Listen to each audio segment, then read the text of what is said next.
La 4G Batelma vous présente Nivava. Avec moteur original, puissance à partir de 10 kVA, garantie 1 an, SAV de qualité, fini les coupures, soyez autonome, Batimax. La qualité au meilleur prix. Panulchanao ni fampalalam-baovao. Vita Malagas. Presto. Maman kokoa. Fitonjato ariary. Panulchanao ni fampalalam-baovao.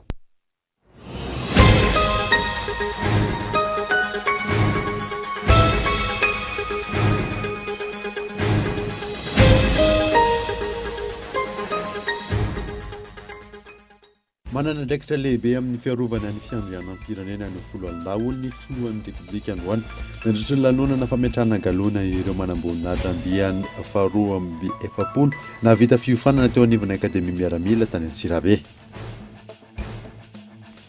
Misy manimba sy mangalatra ireo fitaovana anamboarana ny lalam-pirenena fahaefatra amby efapolo. Ankoatra ny fitaovana lasibra ihany koa ireo vy amin'ny tetezana. Androany nanatanteraka fivorinana tany amin'ny toerana ireo tompony raika. Niaraka ny teo anivon'ny ministeran'ny fanajarirana tany sy ny asa vaventy. Mitaky ny anokafana fanadidinina amin'ny fomba fananganana ny birao vaovao mandrafitra ny CNIDH ny commission ad hoc ny mpikambana tsy feno ary tsy mbola voatendry misady no mitonona ho filoha raha ny fanazavana azo.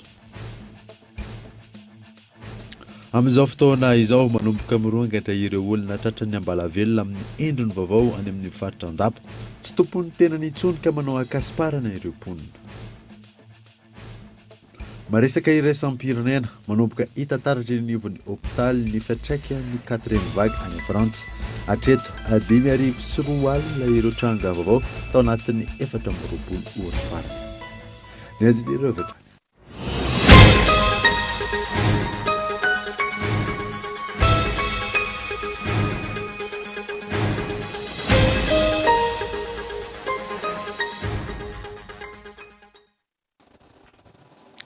Salandra tompoko lasy tompoko vavy manasanao indray anaraka ny vaovaon'ny Kolo TV hatramin'ny farany.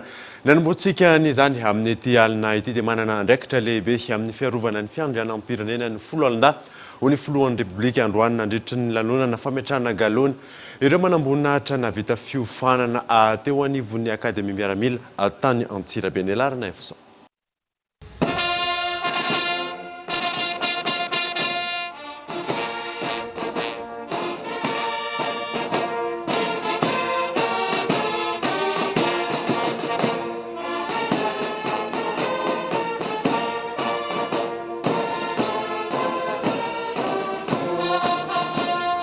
Manamboninahitra miisa 7 indray no navita fiofanana teo amin'ny akademia miaramila teny Antsirabe ka nivoaka tamin'ny fomba ofisialy androany nandritra ny lanonana ara-miaramila fandresena. Ireo mpianatra manamboninahitra andriany faharoa amby efapolo misalotra ny anarana général de corps d'armée Monibou Ismaël no nivoaka tamin'ny fandresena.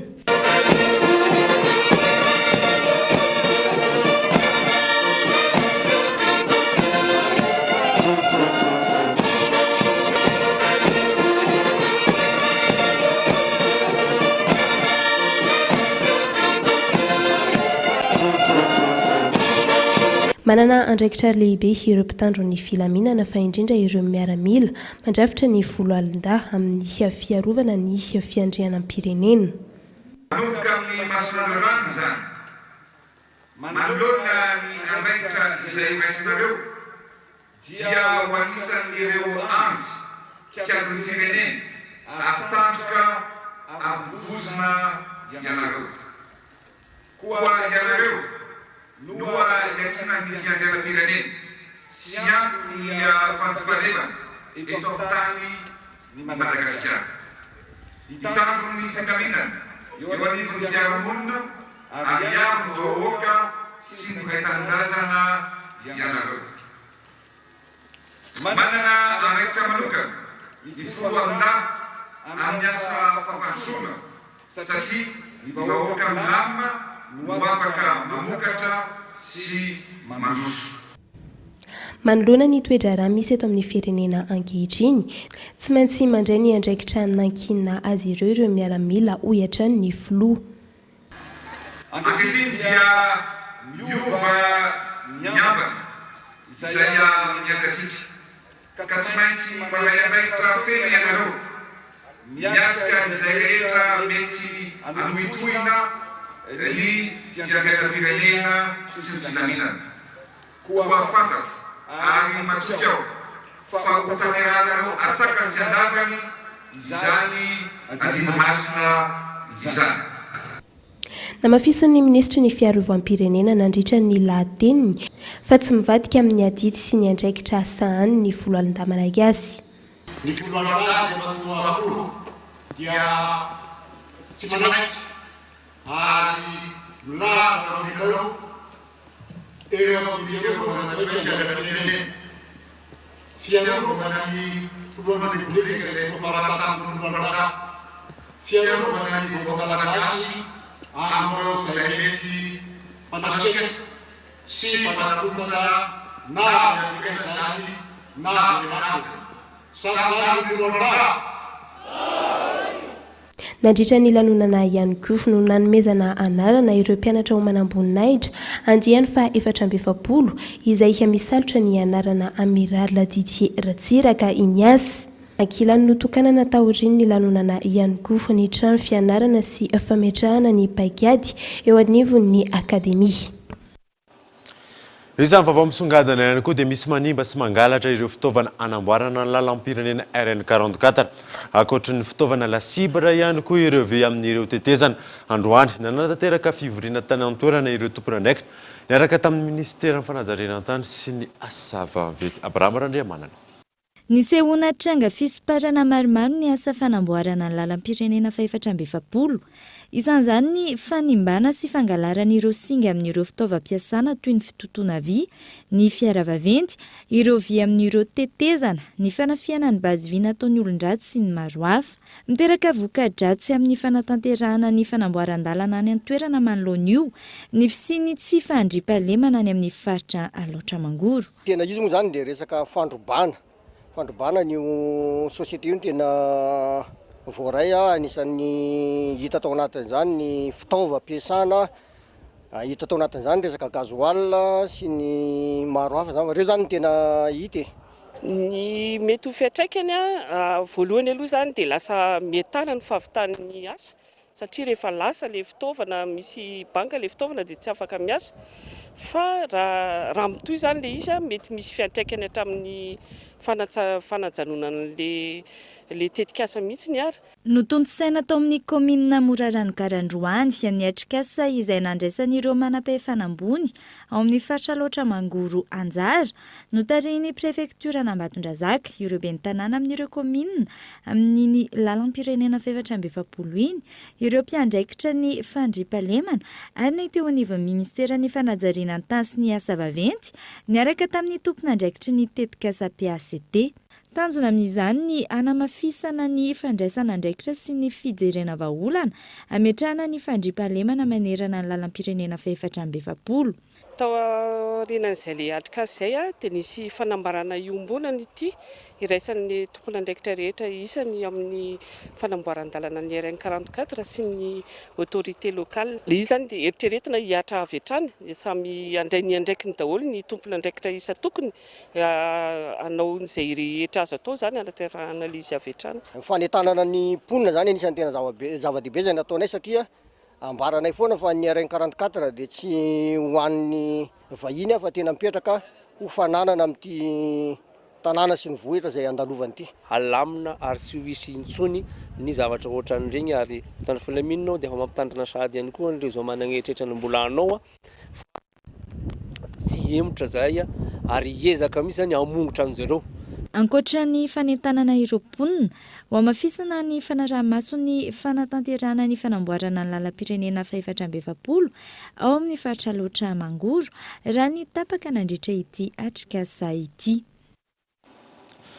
Mahakasika ny fananantany kosa indray dia karatany miisa eninalina no zaraina amin'ny komina Ambrapolo atao anatin'ny faritra Analamanga sy faritra Itasy amin'ny alalan'ny tetikasa tafita izay vatsiny vondrona Europeana volamiana tarandriana. Fizarana karatany hatramin'ny eninalina isa ho an'ny tantsaha fanohanana ny commune mba hitombony vola miditra ao aminy amin'ny alalan'ny fampiakarana ny tany fampidiran-ketra, fametrahana drafim-panajariany fotony tany ary ny fanampiana ny fitantanana ho an'ny commune. Ireo no teboka iompana ny tetikasa tafita na ny tetikasa antoka ho an'ny fananantany isy ny tantana ifotony ara-drariny fa tsy ny vondrony Eoropeanina vola. Miisa 20 ato anatin'ny faritra Analamanga sy faritra Itasy ny kominy sitraka ny tetikasa. Tanjona dia fampaharetana sy fampitomboana ny ataontsika hoe fananan'ny olona ny profim-pananantany ary mba ahafahan'ny sampandrara momba ny fananantany ity fotony maharitra mba ho ahafahan'ny olona misitraka izany maharitra ihany. Ao anatin'ny karatany faobe moa zany dia commune 13 no anaovana an'izany ato anatin'ny faritra Analamanga sy amin'ny faritra Itasy indrindra amin'ny distrika Anarivonimamy. Ka akoatran'ireo karatany faobe ireo dia misy ihany koa ny tohana omena ny commune ataontsika hoe amin'ny fangatahana manokana le hoe procédure classique zany. Ao anatin'ny commune 19 izay iasan'ny tetikasa tafita dia misy profotony fananantany daholo na ny guichet foncier. Ankehitriny dia miroso eo amin'ny ataoko hoe fampaharetana na ny pérennisation amin'ny alalan'ny fanamafisan'orona sy ny tohana izay omena commune indrindra eo amin'ny lafiny fidiram-bola satria matetika any amin'izay lafiny izay no mamparefo ny guichet foncier. Tentina mandina ny roa-tapitrisa euro ny fanatanterahana ny tetikasa tafita iompana ny fanatsarana sehatra ny fananantany. Misy manoloana io ny fanohanana arak'asa sy ara-bola atao amin'ny alalany ho an'ireo komina voakasika. Ao anatin'izany ny tetikasa dia manome tohana ara-teknika ary manome tohana ara-bola ihany koa amin'ny fanampiana ny commune amin'ny fanotana ireny taratasy ketra ireny sy ny fanatanterahana ny sensibilisation anetanana ny mpandohetra anefa ny didiny. Eo anatrehan'izany ihany koa dia manohana ny commune amin'ny fametrahana fitantanana ifotony amin'ny alalan'ny teti-bola efarim-bolana. Ao anatin'io dia famporosiana ny commune ametraka amin'ny fomba maharitra ilay tsika hoe tamberana andraikitra sy ny fomba fiasa mangarahara. Ka ao anatin'izany dia misy tohana ara-bola omeny tetikasa ihany koa hoentina anatanterahana tetikasa iombonana amin'ny alalan'ilay antsoina hoe participatif amporosihana sy ametrahana ny fomba fiasa mangarahara sy isin'ny tamberana andraikitra. Nitotsaina androany ny atrikasa ho an'ny fanomboana ofisialy ity tetikasa ity. Tanjona raha ny fanazavana ny hanamafisana ny fisitrana ny zony fananantany na ny sécurisation foncière indrindra ho an'ny tantsaha. Ny ministeran'ny toe-karena sy ny fitantanam-bola, ny ministeran'ny fanajariana ny tany sy ny asa vaventy, ny ministeran'ny tontolo iainana sy ny fampandrosoana ny lovain-jafy ary ny ministeran'ny fambolena sy fiompiana miaraka amin'ireo mpiara-mioninantoka sy mpisehatra samihafa no miara-misalamy ny fanatotosana azy. Tontolon'ny politika kosa indray dia eo aza ny tsy fitovi-kevitra eo amin'ny lafin'ny politika izay tsy kolotsaina malagasy ny fifofona ny mpiray-tanindrazana. Fifanomezan-tanana amin'ny endriny maro no tokony atao raha ny fanazavana azy Henri Florio. Miamivoatra amin'izao fotoana izao ny toy ny fanadiadiana manoloana ny fikasan'ireo andian'olona ifofony an'ny filoham-pirenena. Isan'ny vaovao lehibe eto amin'ny tany sy ny firenena izay andrasan'ny mpanara-baovao fantatra ny toy ny fanadiadiana mahakasika izany. Andrasan'ny vahoaka amin'izao fotoana izao ihany koa ny hivoan'ireo atidohan'ny kotroka ireny fikasan-dratsy ireny. Fa na eo aza ny tsy fitovian-kevitra sy ny tsy fitoviam-pijery, tsy ao anatin'ny kolotsaina malagasy ny fifona ain'olona tahaka ireny. Tsy kolotsaina malagasy ny hifandrafika handranitra famonoana olona indrindra raha ray aman-dreny lehibe any an-tampony mpitondra firenena fa asana mafiazana. Fihetsika mitory faharesena hoy izahay teo, fihetsika ambany dia ambany, fiheverana iva dia iva ny fofo ain'olona fa ady hevitra fandresen-dahatra ary maneho ny maha izy ianao ka ny fifidianana amin'ny tsara azy dia fifandro mpiasa-pahefana demokratika no atao rehefa mpanao politika. Ankoatr'io, raha fikasana hitady toerana hitantana ny firenena no tanjona tao anatin'iny fikasany ratsy iny, sy tokony afara amin'ny fifona ain'olona fa iandry ny fifidianana manaraka izy ireo. Nainaina zany ny fomba fijery na tsy fitovisan-kevitra tsy mety amintsika malagasy ny hifamono fa miandry aloha amin'izay fotoa ny fanarahana amin'ny vahoaka malagasy. 5 tao ny fotoa ny fepetra voalaza ny lalam-panorenana, io ny fanarahana amin'ny filam-pirenena. Miandry aloha ary nainay na hejinao na tsy tianao ny tarehiny na halanao ny fomba fiasany na ny retraretra aby aminao. Tsy tokony fofony ainy sarobidiny ainy lay tokony ainy. Zay zany no mahatonga anay mijoro ary manambara hatrany manameloko tanteraka ny fihetsika toerena. Eo am-piandrasana nytony raharaha mahakasika ity fikasana ifofony any filoham-pirenena ity araka izany ny vahoaka malagasy amin'izao fotoana izao. Isan'ny andrasan'ny vahoaka amin'izany ny atidoha voalohany nikotroka izany raharaha izany. Araka ny tao anatin'ny lohatenim-baovao teo dia mitaky hanokafana fanadadiana amin'ny fomba fananganana ny birao vaovao mandrafitra ny CNIDH ny commission ad hoc ny mpikambana tsy feno ary tsy mbola voatendry misy sady mitonona ho filoha raha ny fanazavana azo io na saina. Tsy ara-dalàna ny birao maharitra mitsangana amin'izao fotoana eo anivon'ny CNIDH na ny commission nationale indépendante des droits de l'homme ou ny commission ad hoc izay nikarakara ny fifidianana ho solotena ny fiarahamonim-pirenena andrafitra izany. Tsy ny mpikambana feno araky ny voalazan'ny lalàna no nanao izay birao maharitra izay raha ny fanazavan'izy ireo.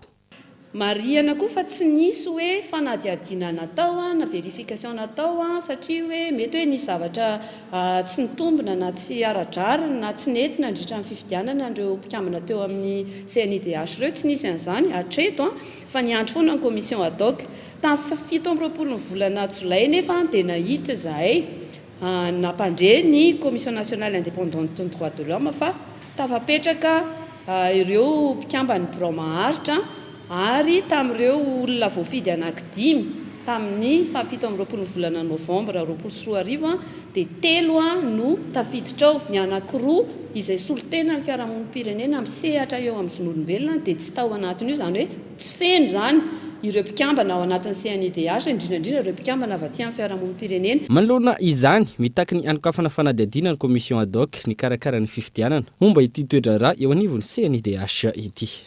Ny zavatra hafahafa misafotifoty tsy nety tao anatin'io ary raha ny tena tsara ary dia tokony hisy fanadihadiana atao nandritra izay nanomboka tamin'ny 7 ny volana novambra navy ny fifidianana sy namoahana ny valim-pifidianana ka hatramin'ilay fotoana nazahoan'ireo mpikamban'ireo ny nomination sy nametrahana an'ilay birao maharitra satria misafotifoty be ilay izy tsy manaraka ny lalàna, tsy fantatra zany hoe fa ahoana ministera fitsarana izay tompon'antoka tamin'ny fikarakarana fifidianana niaraka tamin'ny commission ad hoc ary tsy mahalala koa ireo inona zavatra mitranga.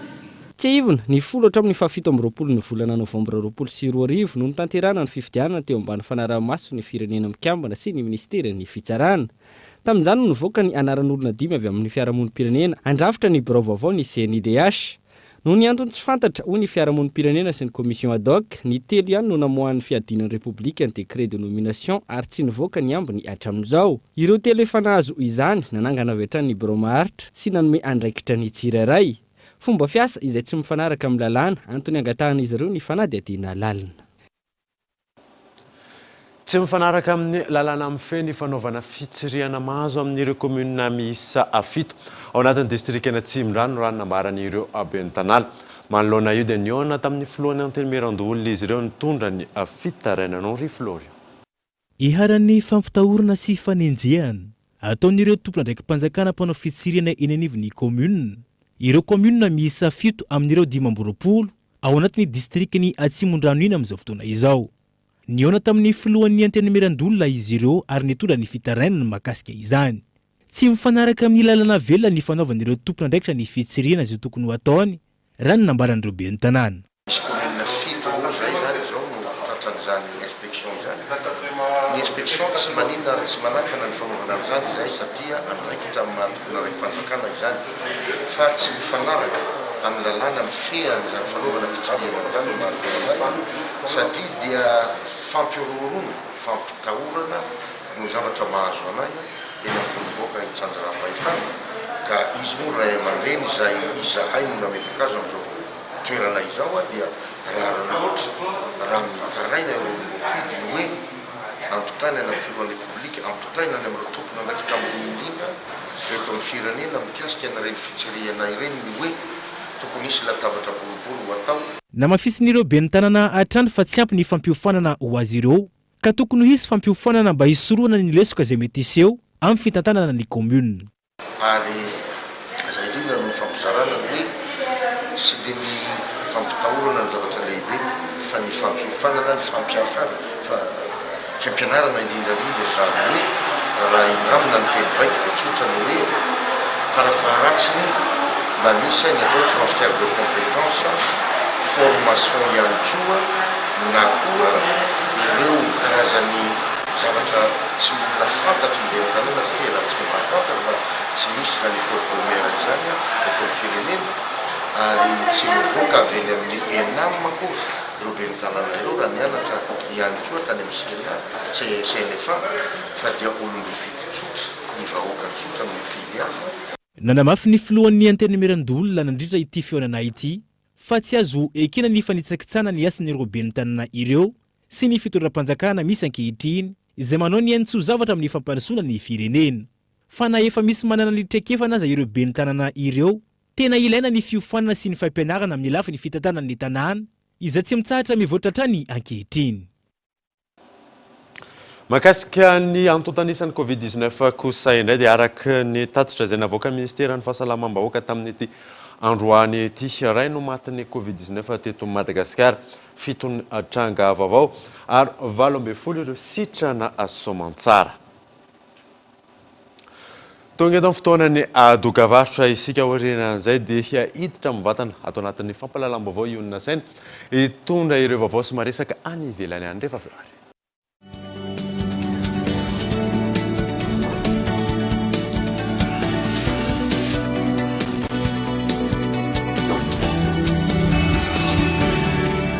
Lasan'ny baolina Telma Coupe ka raika amin'ny roapolo sy roa arivo miaraka amin'ny Telma sy ny Fédération Malagasy Football ndao ifanohana ndao ifakahe ndao ilalao lalao mampahefa-dalana ny 24 jolay lalao manasa-dalana ny 4 aogositra ary ny famaranana goavana alahady 7 aogositra ary ho tsy tapaka ny kejiny Telma Madagascar sy FMF anarahanao ireo vaovao sy lalao maro azo naloka.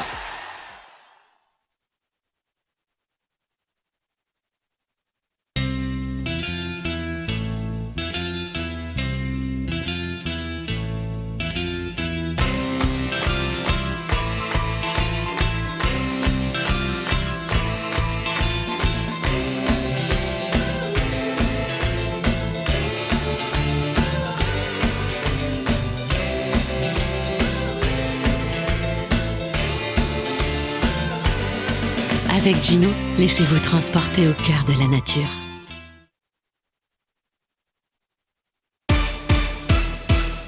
Maman Lisa, c'est l'heure. Maman Lisa, merci Maman Lisa. Resto, misota na watan Maman Lisa fatenga tsara. Resto, tangatin tongo maro china mitakaza. Resto, naeza na weza na waliano misakafu. Resto, maneran Madagascar matukiazi. Resto, tambula zaza. Resto, na naola supi. Resto, na samtanura. Resto, ula makafi. Resto, chifit sananga nulu na zaza na ulbe. Resto, ato vivilu mazala imusara loko misi. Resto, tiako, tiano, kuatika. Resto, patu malaza tenga tsara tia lako. Resto, vita malagas. Resto, Maman kukua. Fitinjato ariary.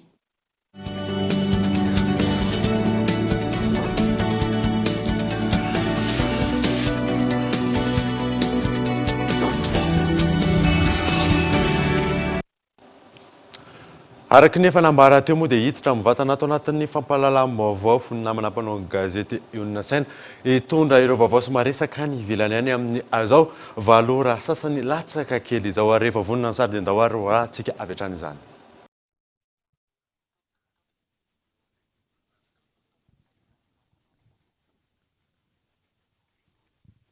ity Anjanahary no misy anay amin'izao fotoana izao ity amin'ny fasana toerana isan'ny faritra mena amin'izay tsy fandriampahalemana izay. Isan'ny toerana anaovan'ireo mpitandro filaminana eo anivon'ny polisy pirenena ny patrouille amin'izao alina izao. Saika isan'andro no misy an'izay patrouille izay araka ny resaka ny fanaovana tamin'izy ireo ary nahitana vokany izany. Horantsika ireo olona manao patrouille.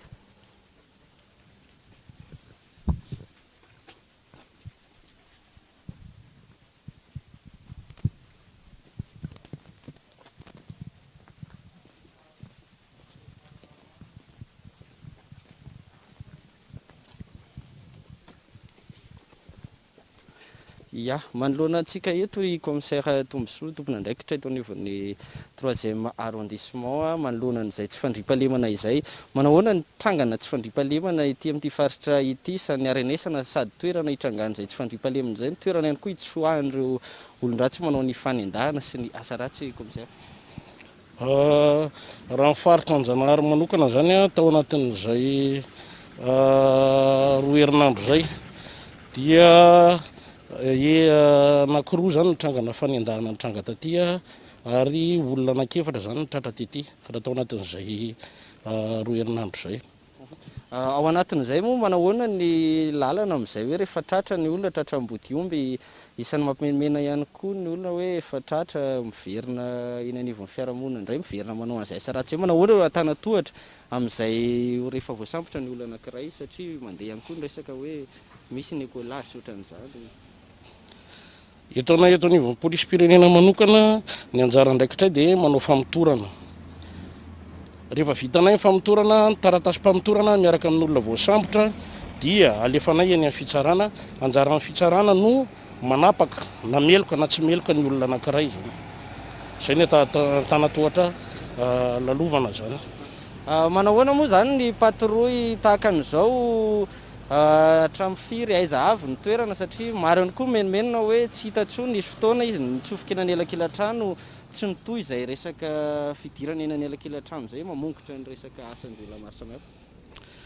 Ho an'ny androany manokana zao dia ny atongavantsika aty dia manao fanaraha-maso ny fisafona izay ataon'ny polisy eto amin'ny boriboritany fahatelo amin'ny faritra Anjanahary.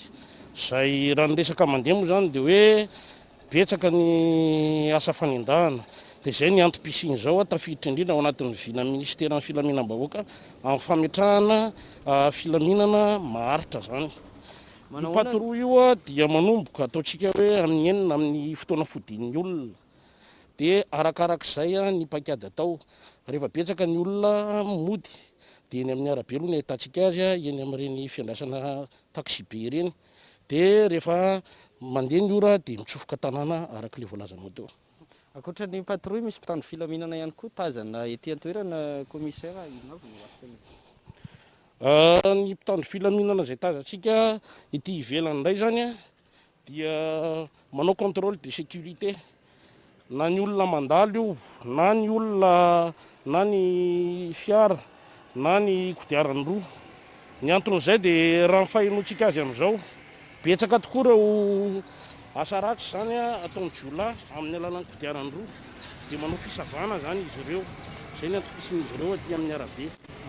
Ihany koa ilay fitandrovana kely ny resaka lozam-pifamoivoizana dia mijery koa izy ireo jiro ny fiara izay tsy mirehitra zany mba hialantsika amin'izay.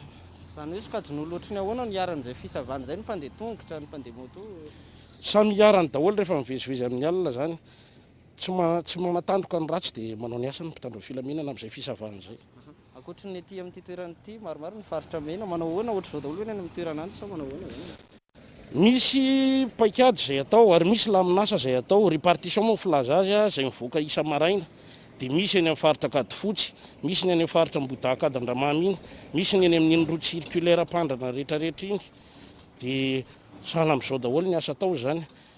Raha misy moa fitrangan-javatra dia misy ny izay antsoina hoe PCR poste commandement radio ao amin'ny centrale izay manana ny laharana 020 22 281 70. Rehefa miantso an'io laharana io ny olona anankiray manome trangan-javatra dia anjaran'io manaparitaka amin'ny tsirairay avy sy arakaraka ny lamina izay efa napetraka ny tompona andraikitra mandeha amin'izay izay. araka izany mahazo mandry fahalemana ve zany reo mponina ity ao Anjanahary sy Manodidina manoloana an'izao isina patrouille zao. Miezaka izahay zay ny azoko lazainy miezaka hatrany an-trano mpitandro filaminana polisy pirenena manao ny asany araky ny tokony izy. Asany ianao commissaire izay ihany koa no fampitana mivantana avy ety Anjanahary toerana isan'izay mamay amin'izay faritra mena izay hitrangany izao patrouille ataony mpitandro filaminana izao. Andalaina David averany aminao ny fitenenana toizon'ny fampahalalam-baovao. Araka izany moa dia isaorana ny mpanao gazety Iona Saina sy ny teknisianay Andro Natanena nitondra tamintsika ireny vaovao sy maresaka teny Anjanahary sy manodidina ireny sy niresadresaka niaraka tamin'ireny mpitandro ny filaminana ireny izay manao patrouille eny an-toerana. Fa ny anoizantsika ny vaovao kosa indray dia Andriamatoa Idéal Science Olom-bavim-boaka ny ampany Andrevana sy Andriamatoa Arizona Antenena no sahipatinika ny tontolo politika ireo indray no ivahiny ao anatin'ny fandarana Ankitspo eto amin'ny Kolo TV aorianany fampahalalam-baovao ndeha rahantsika ny ampany amin'izay. Tenenina teto kosa anjaranareo sy olom-bavim-boaka mampatsiahy satria présidentange miasa mafy fa le ministre no taraky sy maharaka ny vitesse ny président za sahako miteny an'izay président zany rainao miteny hoe zay député manao zao satry ny voavaly eo ny eo fa rehefa alefa le izy ao tanteran'ilay ministre misy ministre votsa misy ministre tena hoe tsy mahay ny asany misy ministre tena tsy maharaka ny rythme ny filoham-pirenena hany ka lasa le filoham-pirenena zany manenjika nyty Madagasikara ty hoe 119 district 23 région firy fokotany no henjehan'ny président na ivoaka isan'andro izy tsy voatetiny zany de tapitra ihany mandana tiako lazaina zany de hoe satria misy zavatra mety député na nanamafy teo fa tsy maharaka ny rythme le filoham-pirenena ny ministre sasany ty zany ny zavatra tena angatahako ho anareo sy olom-bavim-bahoaka sy ho an'ny filoham-pirenena hatramin'ny prime ministre hoe tsotra ny loha ny vahaolana tiany ilain'ny vahoaka am'izao fotoana zao de hoe inona vahaolana amin'ny tsy anasa io zavatra io zany ohatrany hoe tsy voaresaka foana fa tahako ny foto-dravitrasa tahako ny notro zao fa na misy ary le foto-dravitrasa kanefa le vahoaka mety isitraka za zao mitenao fa raha ny hôpitaly ianao tsy atao an'olona tsy manam-bola any tsy atao na olo-pitaly-mpanjakana reo afaka amarintsika zany afaka mame vaovao maro atotanisa maro samihafa. Araka izay moa dia arahanao aorianany fampahalalam-baovao izay fandarana Ankitspo izay. Fa mbola maro no ezaka tsy maintsy atao ahafahana mifehy sy manara-maso ny traite de personnes eto Madagasikara ny Antsipry izay izay entin'ny Gaëtan Andriatsilavo. Ankaran'androany 30 Jolay ny andro maneran-tany fiadiana amin'ny famarinan'olona. Araka izany, nanao tatitra miompana amin'ny fiantraikan'ny krizy ara-pahasalamana tany amin'ny faritra avaratra atsinanan'ny Madagasikara, indrindra ny faritra Diana, manoloana ny fampodiana tanindrazana sy ny fiverenan'ireo mpiasa amin'ny findramonina malagasy farany teo, ny birao nasionaly miady amin'ny famarinan'olona sy ny fikambanana iraisam-pirenena misahana ny fifindrammonina. Tamin'ny taona 2021, mahery ny telonjato ireo vehivavy findramonina hiasa no naverina teto an-tanindrazana. 770 avy any Koweït, 450 avy any Liban, ary 570 avy any Arabie Saoudite. Maro tamin'izy ireo no nody amin'ny tanam-polo ary zara raha nisy tahiry no ny ameana ara-pahasalamana. Ny fiverenan'ireo teo anivon'ny toerana izay miaviny avokoa dia niara ny voka-dratsin'ny krizy ara-pahasalamana ka nanjary nanamafy ny tsy fitoviana ara-tsosialy sy ara-toe-karena tao amin'ny faritra. Izany dia mety hitarika azy ireo hiara ny fanararotana vaovao indray amin'ny endriny hafa ary mety hanosika azy ireo hiverina hitady asa indray any ivelany. Amin'izao fotoana, maro amin'ireo mpifindra-monina hiasa avy any amin'ny faritra no miakatra eto Antananarivo renivohitra, miandry ny sokafany sidina ka hiverina hitady asa indray any ivelany. Raha ny eto Tanisa voaray, tombanana 470 tapitrisa ireo mpifindra-monina manerany tany ary saika vehivavy avokoa ny atsasaka izy ireo izay marefo no ny toe-javatra ny ainany, nandritra ny fivahinianana sy ny aratsiny ireo toe-piainana ary ny asa nataony. Raha ny eto Madagasikara, araky ny taremarika ofisialy avy any amin'ny faritra Sava avokoa, ny 700 ireo vehivavy mpifindra-monina hiasa nampodiny ny fanjakana malagasy ny taona 2024 sy ny taona 2024. Efa misy ny ezaka fanatsarana ahafana manara-maso azy ireo, saingy mbola mila ezaka sy fiara-masa bebe kokoa izany, indrindra amin'izao krizy nateraky ny Covid-19 izao. Raha nivory teto izahay 5 taona lasa, izahay tena nanano sarotra satria mbola tsy nisy ny BNLTEH. ankehitriny misy ny birao nasionaly miady amin'ny fahamarinana olona misy lalàna tsara eto Madagasikara. Misy ihany koa ireo ministera tsirairay avy izay nametraka rantsana iady amin'ny fahamarinana olona ary mizaka mafy amin'izany. Fa ny tena zava-misy izay amaranako ny teniko dia raha tsy mitambatra isika dia andresy ireo mpanao afera. Araka izany tokony hanome valiny mahomby izay manaraka ny zava-misy ankehitriny isika ary indrindra ho an'ny taona manaraka manoloana ny krizy ateraky ny Covid-19. Araka ny didim-panjakana ny 17 Novambra 2024, ny birao nasionaly miady amin'ny famarinana olona na ny BNLTEH izay eo ambany fiahin'ny primatura no mitarika ny fisorohana sy ny fanarahana ny ady atao amin'ny famarinana olona amin'ny endriny rehetra na eto Madagasikara na any ivelany. Mivondrona anatin'izany ny ministera, ny olafitry ny mpanao gazety, ny olafitry ny mpisolo vava, ny sendika ny mpiasa sy ny mpampiasa, ary ireo fiarahamonim-pirenena misehatra amin'ny ady amin'ny famarinana olona sy ny fiarovana ny zon'ankizy sy ny vehivavy. Ny mpiasan'ny fondrano isany mitazona andraikitra agoavana eto amin'ny tany sy ny firenena amin'ny ankapobeny mbola maro ireo zo tsy azon'izy ireo ka isany mampitarazoka ny asany. Nambinina Ravelo Orson. Ny mpiasan'ny fonja amin'ny ankapobeny dia misahana ny fampandehanan-draharaha isan'andro eny amin'ny fonja. Izany hoe mitazona andraikitra rososiny dia ny fiambenana ireo voafonja ny ankilany ary ny fijerena ny ara-tsosialin'izy ireo andaniny. Mbola maro anefa ny zo tsy voasitraka izy ireo. Dia anisany voaresaka atao ny atao hoe lenteur administratif na ny fahelan'ny fikirakirana ny atao hoe administration izay. Dia manodidina an'izay ny olana sedran'ny zareo ao amin'ny fitantanana ny fonja ao. Ilaina ny mampafantatra reconnaissance ny atao hoe travail social sy sécuritaire ny fitantanana ny fonja izay. Tokony hiditra amin'ny fanamorana ny asa izy ireo, indrindra fa ny fikirikirana ara-administration mba hanaraka ny teknôlôjia misy amin'izao fotoana izao. Ny tombony amin'ilay atao hoe digitalisation moa izany dia iaraha malala fa isika rehetrarehetra atao ambon'ity tany ity dia mivoatra ary efa mivoatra ny atao any amin'izany atao hoe mondialisation izany tsika. Ny mondialisation nefany dia mitaky an'ilay atao hoe numérisation, izany hoe fampiasana an'ilay atao hoe nouvelle technologie de l'information et de la communication. Ny tombony amin'izay dia fanafainganana sy fanatsarana ny atao hoe fitantanana ny fonja izay, satria rehefa zavatra atao digitalisation dia lasa aingana kokoa ny fampiasana anazy ary mety tsara ihany koa satria tsy mila atao atsoratra intsony izany zavatra rehetra fa amin'ny ordinateur dia efa hita ny zavatra rehetra izay ilaina manodidina izay hoe fitantanana ny fonja izay. Raha ny 27 volana Jolay lasa teo ny andro iraisam-pirenena ho an'ny fankalazana ny Nelson Mandela tamin'ity taona ity, androany kosa no nanamarihana io andro iraisam-pirenena io izay mifandraika indrindra amin'ny fanatsarana ny fomba fiasan'ireo mpiandro fonja no tanterahany fiakaty sy akaty Madagasikara. Lafim-baovao hafa kosa indray dia mametra ny zanatr'ondro vokatra eo anivon'ny centre de développement de l'aquaculture ao Mahajanga ny tsy fampin'ny foto-drafitrasa. Ankoatr'izay, olana mianjady amin'ireo mpanjony mandinika ny tsindry an-dranomasina entina manalefaka izay olana izay bassin lehibe miisa 2 ahafahana mampitombo vokatra no apetraka. Michela Renardo.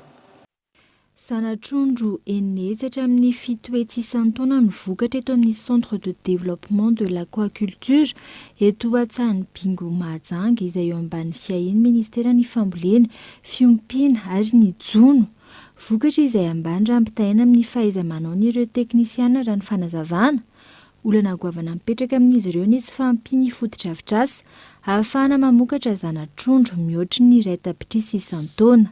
Ny olana tena tsy ahafahanay manatratra ny tanjona hoe eritreretintsika hoe maninona nareo tsy mamokatra 2 millions zanakatr'ondro dia araka ny nazavaiko teo mamokatra ny CDA vokatra ny zanatr'ondro misy vaviny anankiray miteraka dia atokana tsara ny zanany iny misy vaviny anankiray hafa miteraka afaka 2 semaines dia efa atokana koa ny zanaka iny fa tsy afangaro amin'ilay teo aloha dia ohatr'izay hatrany inona ny anton'izay mba ahafahana manara-maso tsara hoe génération niza ty firy taona ny azony ity firy jour ka raha ataoko hoe manana 300 vaviny 300 izay ka raha samy miteraka daholo ireo tsy mahay mizoro dia mila 300 infrastructure majinijinika koa zany ny andraisana an'ireo dia rehefa vokatra ny trondro ohatra ny vakotra rehetrarehetra eo indraindray misy mividy indraindray tsy misy mividy ianao tsy afaka anao forcé hoe vidinao ny zanatrondronay fa efa be da be izy ato dia izay zany ny olana hoe tsy mahatratra fa raha ohatra kosa hoe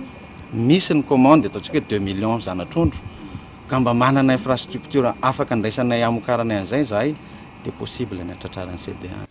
Rantotanisa manodidina ny 5.4 hetsy hatramin'ny 3 hetsy isan-taona amin'izao ny tinady tonga eo anivon'ny CDA Mahajanga. Isan'ny mpanjifa lehibe amin'izany ny Aoios izay manafatra zanatrondro 9 alina isan-taona. Etsy ankilany ankoatry ny famokarana zanatrondro, isan'ny miantoka ny fanalefahana ny tsindry an-dranomasina izay mianjady amin'ny mpanjony madinika ny fisian'ny CDA. Zone ultra prioritaire izay andreketany dia ny Diana, Analanjirofo, Melaky, efa 700 zay ny pêcheur izay nofanina ho pisciculteur ny eritreretina ho vadinasa entina ampianana ny tsindry eny an-dranomasina. Tombony lehibe ho azy ireo le izy satria efa tonga amin'ny fotoana fermeture de pêche manana asa izy entiny ampidiram-bola. Vitany any amin'ny fakitra Diana iny dia hitodika izahay zao ho any amin'ny fakitra Analanjirofo. Tafiditra ao anatin'ny tetikasasio fiche 2 izay vatsiany banky iraisam-pirenena vola ao anatin'ny ministeran'ny fambolena, fiompiana ary ny jono entina manarina ny vokatra zanatrondro ao amin'ny faritra Boeny. Basin lehibe miisa 2 no apetraka eo anivon'ny CDA Mahajanga. Hiatrehana ny fahavaratra kosa indray dia nanala ireo vato ahina itera-doza sy nanapaka ireo azo ambanina mpamarinana ny sampana mpamonjy-voana. Ankoatry ny fanadiovana nisy ihany koa ny fanentanana ateny amin'ny toerana io ny nasa.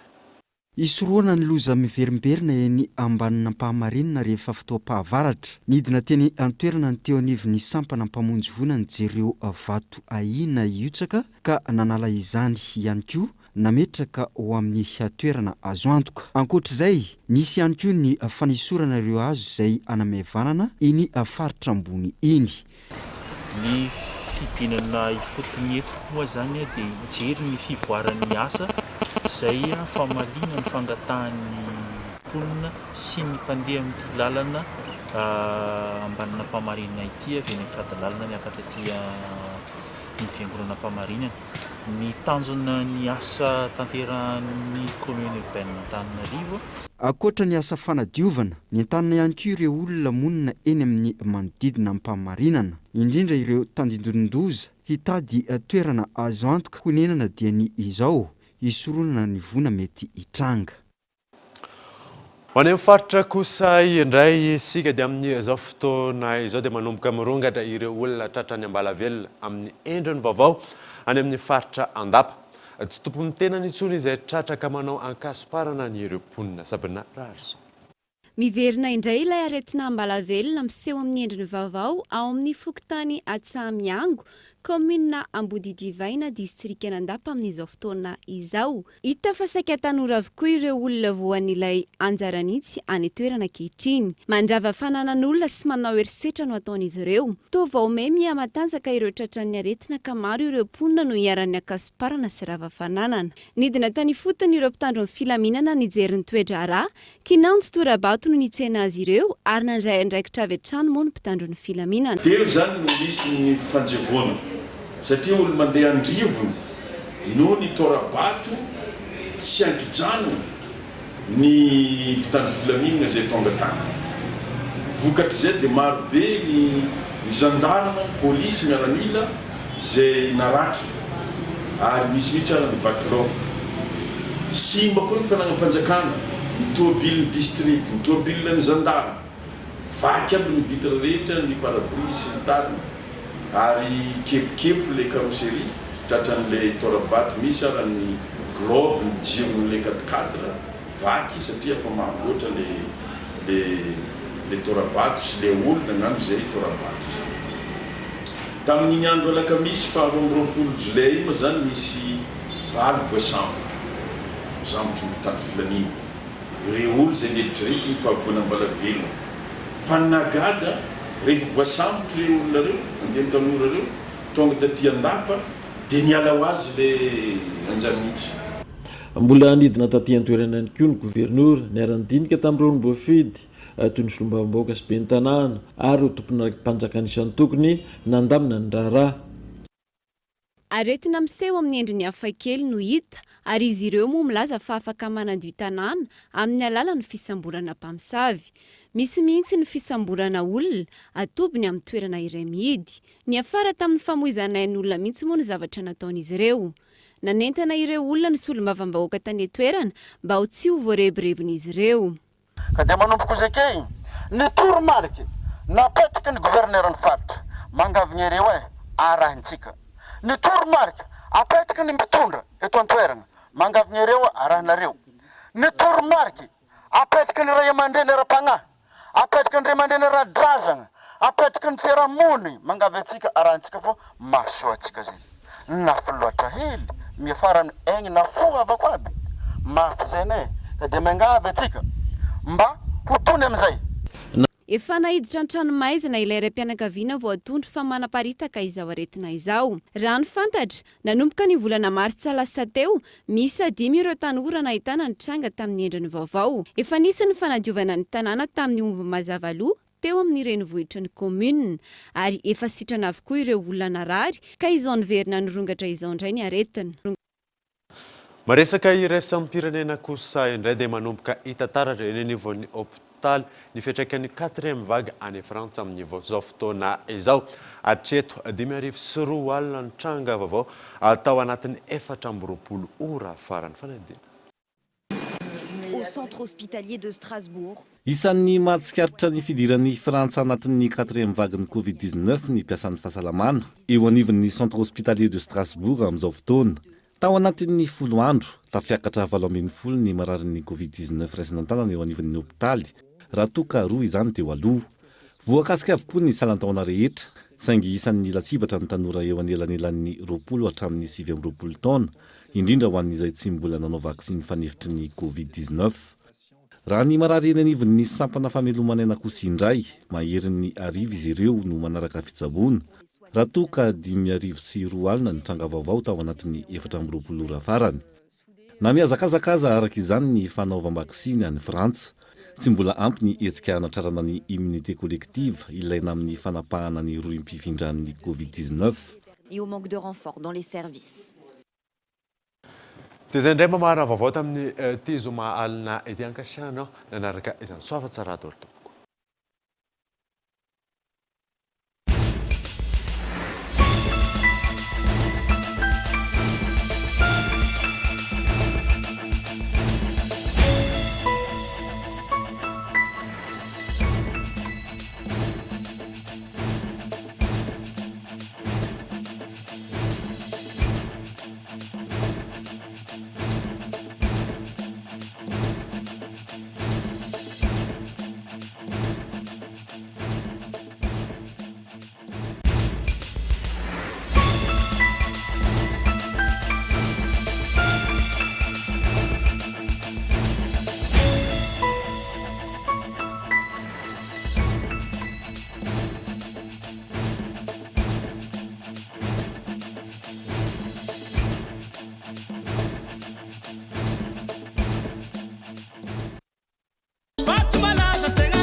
Malagas. Presto. Maman Koukoua. Fitinzato Ariari. Vous a présenté Ni Vavao. Avec moteur original, puissance à partir de 10 kVA, garantie 1 an, SAV de qualité. Fini les coupures, soyez autonome. Batimax.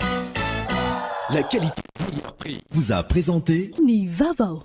La 4G by Telma vous a présenté Ni Vavao.